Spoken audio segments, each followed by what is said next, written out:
Otakayo mukahumuro otakayo ngoba Radiant nibo bakutamu sente zabo zishikire kwekangwe egi program twagibahisaho. Ensangi zino omulembe gukyukidde ddala.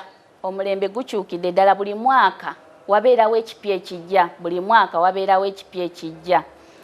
Omulembe ennaku zino gwe tulina ogw'obutimba. Buli mukyala ajja fitting. Buli mukyala ajja njagala fitting. Era omukyala ono mumulaba kati aliwo olwaleero.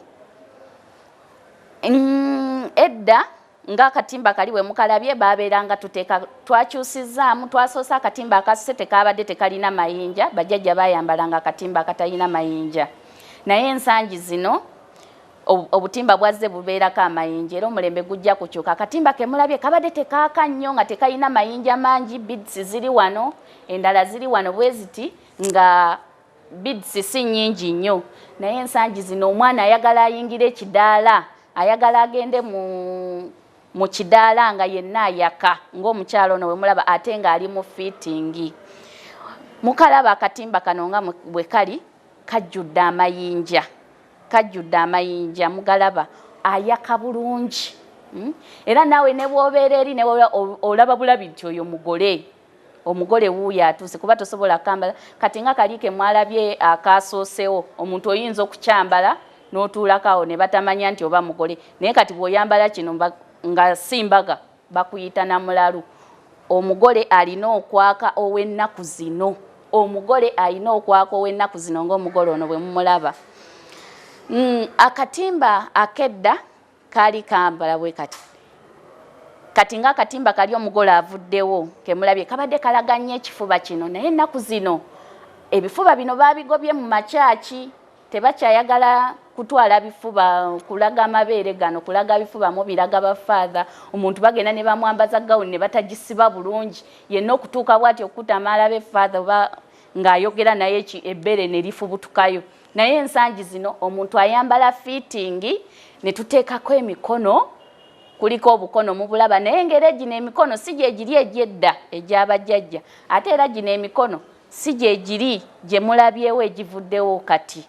Omukyalo ono mumulaba ekifuba kya kibisse bulungi. Era akatimba kano mukalaba nga bwe kali twayogedde nti omulembe gujja gukyuka. Oli yabadde alaga emabega eno ng'alaga wano wonna omugongo nga gulabika eyabadde ayambadde sindaleera naye omukyalo ono ayambadde fitting emugiraba emikono girina design ennungi omugongo gulabikako tegulabika obulago bulabika tebulabika olabira ddala ng'omukyala ayambadde bulungi fitting ye anyumye. Kali akatimba obadde okalaba nga kazimba wano wonna nga wajjudde amayinja naye kano bakulaze nga bakuteerako eringa top ejjudde bulungi nnyo mu kifuba buno ne bateekako amayinja okuva wano paka wano nga bw'olaba gawuni eno ne bajja ne bagikudizayiningira wansi matiri eno nga bw'ogiraba ne bagikudizayiningira wansi ne bateekako amayinja nga dizayini eyo bw'ogiraba bw'otyo kwegamba n'obeera nga ogenda kwambala akatimbako nga muli owulira kyekintu ky'obadde owulira kyekintu ky'obadde kirooto kyo nti toyagala kwambala katimba nga basobola okutungira mu lugoye lwonna lw'obeera osazeewo nti lwe luno ng'omukyalo ono bwe mumulaba. Obutimba buno okalaba nga bwe tukamwambazza kakutte bulungi mu kifuba nga bw'olaba omukyalo ono bw'ayambadde kakutte bulungi mu kifuba kamazeeyo oli abadde ayina emikono gino nga bw'ogiraba bwe kabadde design naye kano twandikayise armless akatimba akatalina mikono naye nga kakwata bulungi n'obeera nga tolaga mabeere ebbeere nga lijjuddemu bulungi koobeere munene afaanana atya koobeere ng'olina ebbeere erifaanana litya kano akatimba okajjulamu bulungi nnyo n'obeera nga kakukutte bulungi tekayina buzibu nga bwe twandigambye. Omukyalo ono nga bwe mumulaba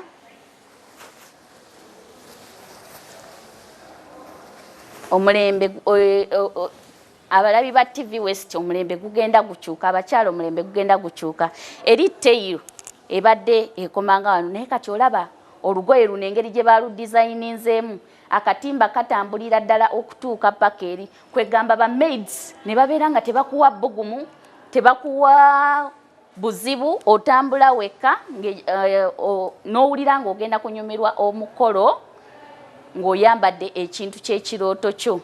Twagambye eri gawuni yabadde ya miguwa nga tusiba miguwa. Naye kati omukyalo ono omulaba gawuni ye erina zipu, asibye bulungi nnyo, ebbeere likutte bulungi nnyo eno, era gawuni neesiba bulungi nnyo. Ogiraba tuleese zipu ne tusiba paka wano. Dizayini eno neebeera ng'evaayo bulungi ng'omukyalo ono bw'omulaba. Naye ng'ate ogiraba ng'eringa Sindaleera. Ensangi zino omulembe gukyukidde ddala.